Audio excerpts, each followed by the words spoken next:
ராமானுஜருடைய அந்த புரட்சிகரமான விஷயங்களை ஏற்றுக்காதவங்க தான் வடகலையோ தென்கலையோ விளம்பரத்துக்காக பண்ணுறதுமா, நாங்களும் இருக்கோன்னு காட்டிக்கிறதுக்காக பண்ணுறது. சங்கரரை ஏற்றுக்கிட்ட மாதிரி, மத்துவாச்சாரியரை ஏற்றுக்கிட்ட மாதிரி ராமானுஜரை ஏற்றுக்கிட்டு கூரத்தாழ்வார் போன்ற பட்டியலத்தை சேர்ந்தவங்களெல்லாம் கூட்டிகிட்டு வந்து கோயிலுக்குள்ளார கொண்டு விட்டாள். அதனால தான் அவர் புரட்சி துறவி என்ன உண்மையான பிராமணன் மங்களூரில் இருக்கவங்க தான். கும்பகோணத்தை சேர்ந்தவங்களாம் பிராமணே கிடையாது. சனாதனம் பேசுகிற மோடி என்னைக்காவது நாமம் போட்டு பார்த்துருக்கீங்களா?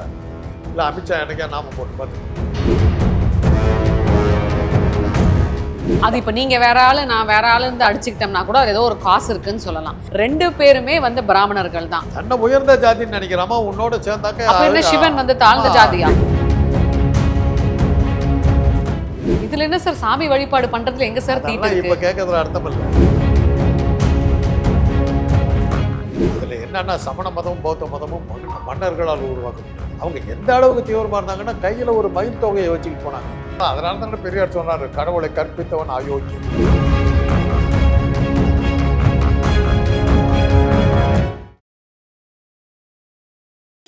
மூச்சு திணறல், மூச்சு இழைப்பு, குரட்டையால் அவதியா? நுரையீரலை ஆரோக்கியமானதாக்கி எளிதாக சுவாசித்திடுங்கள். தங்கம் 24x7 ஆஸ்துமா சிகிச்சை, நாமக்கல் மற்றும் கான்பூர். கிங் டிவி நேயர்களுக்கு வணக்கம். இந்த காணொலியில நம்ம கூட டாக்டர் காந்தராஜ் இருக்காங்க. வணக்கம் டாக்டர். ரோட்ல, அதாவது நடு ரோட்ல வந்து இந்த பிரபந்தம் யார் பாடுறது? ரெண்டு பிரிவினை மக்களுக்குள்ள ஒரு பெரிய போராட்டம் அப்படின்னே சொல்லலாம். ஒன்று தென்கிழக்கு, இன்னொன்று வடகிழக்கு. இது எப்படி சார் பாக்குறீங்க? வடகிழ தென்கிழை அது அந்த மதம், அந்த மதம் இருக்குதுன்றதை காட்டுறதுக்கு அவனுக்கு வழக்கமாக போட்டுக்கிற சண்டை. இல்லாட்டி போனால் அவனுங்களை யார் செய்தானே கோயில் இருக்குது, கும்பிடுறாங்க, போயிட்டுருக்காங்க. இவனுங்களும் இருக்கானுங்க காட்டுறதுக்காக இந்த மாதிரி ஒரு சண்டையை போட்டுக்கிட்டே இருப்பாங்க. ஆயிரக்கணக்கான வருஷமாக நடந்துருக்கு. யானைக்கு எந்த நாமம் போடுறது? வடகலை நாமமோ தென்கலை நாமம். அது ஒரு 6 மாதத்துக்கு ஒரு தடவை கேஸ் போடுவாங்க. அது ஒரு பப்ளிசிட்டி. இப்போ இன்றைக்கி இருக்கிற சினிமா ஸ்டார்லாம் பண்ணிகிட்டு இருக்காங்களே, பப்ளிசிட்டி ஒன்றும் இல்லை, ஒன்றே டைவர்ஸு, அது ஏன் பிள்ளை இல்லை, இந்த மாதிரிலாம் கேஸ் போட்டு பப்ளிசிட்டிக்கு வந்துருக்கு. அது மாதிரி அதுக்காக நடக்கிற ஒரு இது. இந்த மதம் இருக்குதுன்றதை காட்டுறதுக்காக பண்ணுறது சார். இது மதம்ன்றதை தாண்டி இந்த ரேஷிசம்னு சொல்லுவாங்கல்ல சார், கலர் சார்ந்த ஒரு விஷயமா தானே சார் இந்த பிரச்சனை போயிட்டு இருக்கு? தெரியல எனக்கு. ஆமா சார். இப்போ தென்கிளை வந்த மக்கள்லாம் பாத்தீங்கன்னா கலர் வந்து கொஞ்சம் கம்மியா இருப்பாங்க. அவங்க எல்லாம் வந்து பிராமின்ஸே இல்ல, ஒரிஜினல் பிராமின்ஸே இல்லைன்னு தான் இந்த வடகிளை மக்கள் வந்து சொல்றது. ஒரு இது என்னன்னா, உண்மையான ஆரிய வந்தேரி, உண்மையான பிராமின்றவன் மங்களூர்ல இருக்கவங்க தான்றாங்க. எங்க? மங்களூர்லயும் மங்களூரு, சவுத் கனரா, தென்கா இதெல்லாம் இருக்குதுல்ல, அந்த பகுதியில் இருக்க உடுப்பி அந்த இடத்துல இருக்கவங்க தான் உண்மையான பிராமணர்கள். மற்றவெல்லாம் பிராமணங்கிறாங்க. அது இன்னும் என்ன சொல்கிறாங்கன்னா, கும்பகோணத்தை சேர்ந்தவங்களாம் பிராமணே கிடையாதுங்கிறாங்க. இவங்களெல்லாம் கிளைம் பண்ணிகிட்டு இருக்காங்கங்கிறாங்க. ஆனால் என்னன்னா, கும்பகோணத்து பிராமணுக்கு தான் வேதம் தெரியும். காஞ்சிபுரத்து பிராமணர்களுக்கெல்லாம் வேதம் தெரியும். வேதம் தெரியணும்னு போனீங்கன்னா இந்த கும்பகோணத்துக்கு இன்னைக்கு அவங்களுக்கு தான் தெரியும். அவங்க தான் வேதத்தில் அவங்க தான் விற்பனர். ஆனால் அவங்கள பிராமணர்களே இல்லைன்றாங்க. யாரு? மற்றவங்கெல்லாம் ஒரிஜினல் உண்மையான பிராமணர்கள் மங்களூர், உடுப்பி, சுப்பிரமணிய ஸ்தலம் அந்த இடத்துல அந்த மேற்கு கடற்கரையோரம் இருக்கிற அந்த பிரதேசத்தில் இருக்கவங்க தான் உண்மையான பிராமணர்கள். கொங்கணி பேசுகிறவங்க தான் உண்மையான பிராமணர். ஒரு விஷயத்தை வந்து அதிகாரப்பூர்வமாக சொல்றதுக்கும் ஒரு கட்ஸ் வேணும் இல்லை சார்? அப்படி இருக்கும் போது நாங்கள் தான் ஒரிஜினல் பிராமின்ஸ்ன்னு சொல்லிட்டு இந்த வடகிளை மக்கள் வந்து எப்படி சார் அவ்வளோ அங்கீகாரத்தோட அதான் அதை அக்ரி பண்ணாதனால இன்றைக்கி ஒன்று கோர்ட்டில் எல்லாம் கேஸ் நடக்குது. அக்ரி பண்ணாதனால தான் அது கேஸ் போடுறாங்க, இது பண்ணுறாங்க. ஒரு பப்ளிசிட்டி, இந்த மாதிரி 2 பிரிவு அதில் இருக்குதுங்கிறத பப்ளிசிட்டி கொடுக்குறாங்க. இப்போ இதை நீங்கள் சொன்னதுனால தானே இதை பார்க்குற சில பேர் இப்படி நாமம் போடுறதுல கூட 2 வகை இருக்குது. அதுக்காக கொடுக்குற பப்ளிசிட்டி. இப்போ இந்த நாமம் அப்படின்னு சொல்லும் போது அதில் இருக்கக்கூடிய அந்த மஞ்சள், அந்த கலரை வச்சு தான் சார் இப்போ பிரச்சனையே ஓடிட்டு இருக்கு. அதாவது எல்லோ கலரில் இருக்கவங்க தான் வந்து இந்த தென்கிளைக்காரங்க, அதாவது இந்த ராமானுஜரை ஃபாலோ பண்ணுறவங்க. வடகிளை மக்கள் வந்து நாங்கள் தான் வந்து ஒரிஜினலாக வந்து பிராமின்ஸ், நாங்கள் வந்து தேசிகரை ஃபாலோ பண்ணுறவங்கன்னு சொல்கிறாங்களே சார். நெத்தியில் இடக்கூடிய இந்த மஞ்சளை வச்சு கூடவா சார் இந்த பிரச்சனை நடக்கும்? தெரியாது எனக்கு. ராமானுஜரை வந்து பெரும்பாலான பிராமணர்கள் ஏற்றுக்கிறது. ஆமாம். ஏன்னா அது அவர் அந்த வைணவ மதத்தையும் ஒரு வழி பண்ணவர். அவர் கூரத்தாழ்வார் போன்ற பட்டியலத்தை சேர்ந்தவங்களெல்லாம் கூட்டிகிட்டு வந்து கோயிலுக்குள்ளார கொண்டு போய் விட்டாள். இந்த மந்திரங்கள் பூணல் போட்டு விட்டாரு. இந்த மந்திரங்கள் வந்து ஆரியர்களை தவிர, பிராமணர்களை தவிர வேறு யாருக்கும் சொல்லக்கூடாதுன்ற போது ஸ்ரீரங்கம் கோயில் மேலே ஏறி நின்றுக்கிட்டு எல்லாத்துக்கும் கேட்குற மாதிரி கத்தினார். அந்த மந்திரங்களை ஓதுனார். எல்லாத்துக்கும் கடவுள் போதும், நீ எப்படி அவங்க உணரக்கூடாது. ஆலய பிரவேசம் பட்டியலத்தை சேர்ந்தவங்களுக்கு ஆலய பிரவேசம் பண்ண வச்சார். பெரியாருக்கு வழிகாட்டினவர். அந்த அதனால தான் அவரை புரட்சி துறவினாங்க. அவரை ஏற்றுக்கல. சங்கரரை ஏற்றுக்கிட்ட மாதிரி, மத்வாச்சாரியரை ஏற்றுக்கிட்ட மாதிரி ராமானுஜரை ஏற்றுக்கல. சங்கரர் சொன்னது 3 வகையாக பிரிவுகளாக வந்தது. ரெனேசன்ஸ், அதாவது இந்து மதத்தில் வந்து பிராமண மதத்தில் வந்து ஒரு கொஞ்சம் மாறுதல்களை உண்டாக்கணும்னு இவங்க பேர், இவங்க 3 பேர்த்துக்கு பேர். காலடி சங்கரன் அவர் ஒன்று சொன்னார். மத்வாச்சாரியாருங்க வந்து அந்த ஏதோ அந்த மத்வான்னு ஒரு மைசூரில் மத்திய கன்னடத்தில் இருந்த அவர் மத்துவர். இவர் ராமானுஜர் வந்து ஸ்ரீபெரும்புதூர். இவங்க 3 பேரும் வந்து புதுமைகள் செஞ்சவங்கன்னு பேர். ஒன்று வந்து துவைதம், இன்னொன்று வந்து அத்வைதம், இன்னொன்று வந்து விசிஷ்டாத்வைதம். 3 வகையான இதாக பிரிஞ்சாங்க. அதில் யார் எதை சொன்னாங்கன்னு ஞாபகம் இல்லை. காலடி சங்கரர் தான் ஒரிஜினல். இவர் இந்து மதமாக பிராமண மதத்தை உருவாக்குனதுன்னு எடுத்திங்கன்னா ஆதிசங்கரர், காலடி சங்கரர். அவர் காலத்திலேயே இருந்தவர் தான் ராமானுஜர். இவர் திருஞான சம்பந்தர். திருஞான சம்பந்தர் இங்கே பாண்டிய நாட்டில் மதுரையில் எல்லாம் பண்ணிக்கிட்டு இருக்கும்போது இவர் வந்து காலடி அந்த அந்த அந்த பக்கம் இருக்கிற ஊர்களெல்லாம், இப்போ ஐயப்பன் கோயில் போகிற ஊரெல்லாம் இருக்குது, அந்த கோட்டையம் அந்த பகுதியில எல்லாம் இவர் வந்து இது பண்ணிட்டு போய் காசியில் இருக்கிற கோயிலையும் வந்து இந்து மத கோயிலாக மாற்றினது அவர் தான். பிராமண இதாக கோயிலை மாற்றினது. பத்ரிநாத்தில் இருக்கிற சமணப்பள்ளியை வந்து இந்து மத இது சைவ பள்ளியாக மாற்றினது அவர் தான். அப்படியெல்லாம் பல கோயில்களை, திருவண்ணாமலை கோயிலை மாற்றினது அவர் தான். சமணப்பள்ளியாக இருந்தது வந்து சைவ பள்ளியாக மாற்றினது. இப்படியெல்லாம் அவர் பண்ணார்.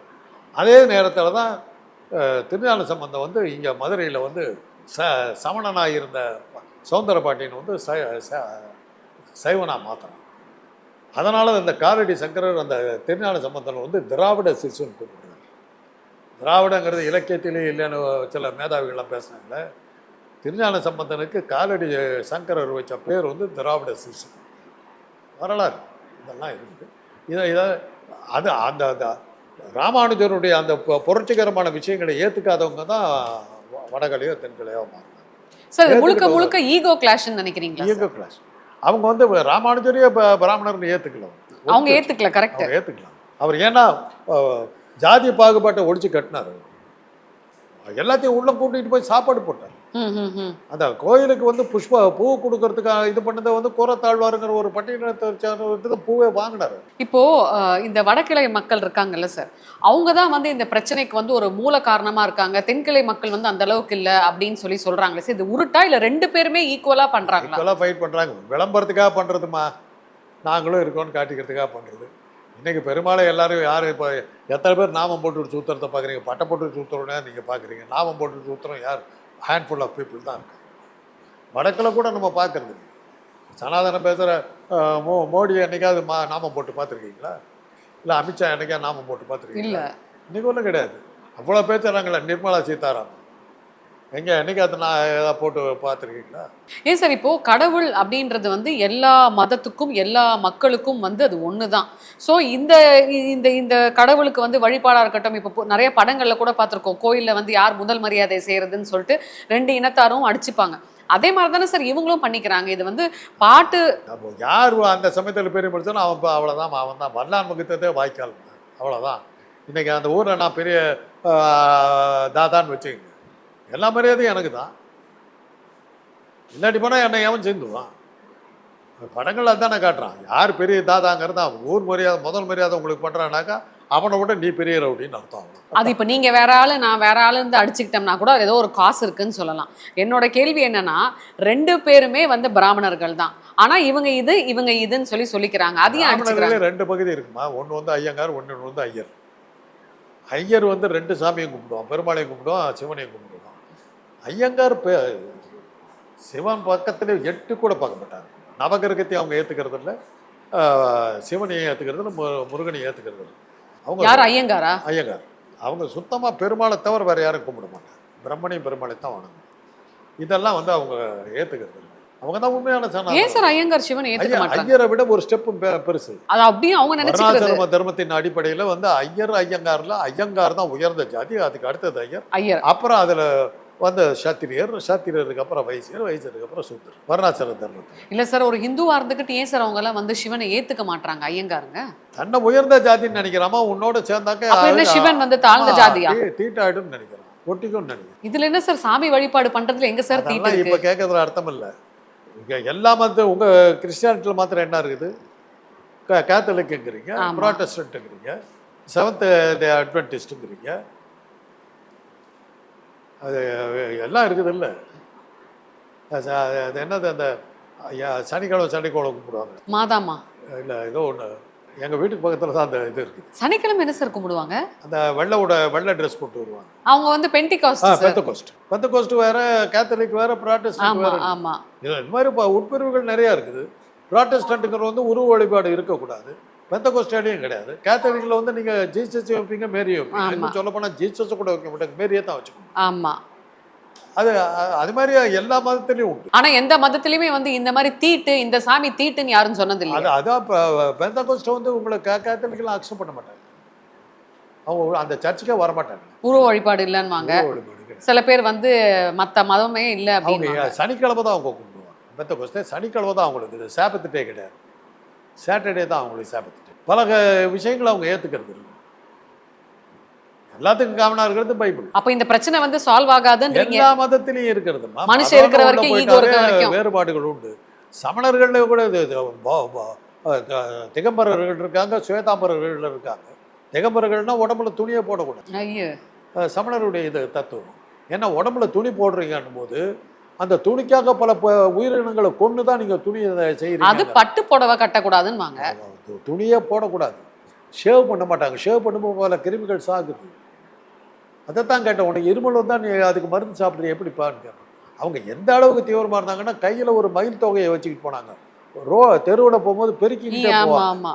எறும்பு ஏதாவது நம்ம காலில் வச்சு நம்ம கொண்டு விடக்கூடாது, அந்த அளவுக்கு போனாங்க. அதனாலதான் சமணத்தை வந்து சார் இதெல்லாம் வந்து டு தி கோர் சார். இதெல்லாம் அதாவது எல்லாத்துலயுமே எக்ஸ்ட்ரீமிஸ்ட். சமணம் அழிஞ்சதுக்கு காரணம் அதுதான். அவ்வளவு கட்டுப்பாடா இருக்க முடியாது. இன்னைக்கு நீங்க அவங்கள பார்க்கணும், விழுப்புரம் பக்கம் போனீங்கன்னா அந்த சமணர்கள் இருக்காங்க, 6 மணிக்கு மேல அவங்க விளக்கிருக்க மாட்டாங்க. அதான் இது ஒரு விதமான வார், இதெல்லாம் எக்ஸ்ட்ரீமிசம்னு நான். அதெல்லாம் வந்து அந்த காலத்துல இருந்து இருந்தது. அதெல்லாம் எப்படி அதெல்லாம் உருவாக்குனாங்கன்னு தெரியாது. இது மக்களா தானே சார் ஏற்படுத்திக்கிட்டது. அதுல என்னன்னா சமண மதமும் பௌத்த மதமும் மன்னர்களால் உருவாக்கப்பட்டது. 14 தீர்த்தங்கர்கள், 14 பேர் ராஜாக்கள். இது மாதிரி குஞ்சவருத்தி பிச்சை எடுத்துக்கிட்டு போன உருவாக்கின மதம் இல்லை. 2 மதமும் மன்னர்களால் உருவாக்கப்பட்டது. பிராமண மதம் மாதிரி பிச்சை எடுத்த பசங்களால் உருவாக்குனது.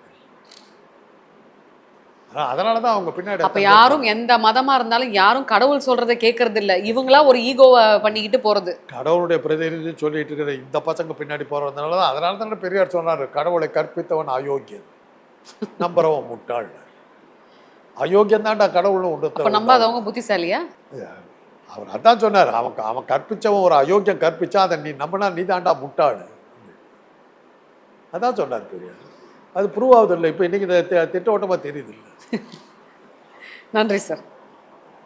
மூச்சு திணறல், மூச்சு இழைப்பு, குரட்டையால் அவதியா? நுரையீரலை ஆரோக்கியமானதாக்கி எளிதாக சுவாசித்திடுங்கள். தங்கம் 24x7 ஆஸ்துமா சிகிச்சை நாமக்கல் மற்றும் கான்பூர்.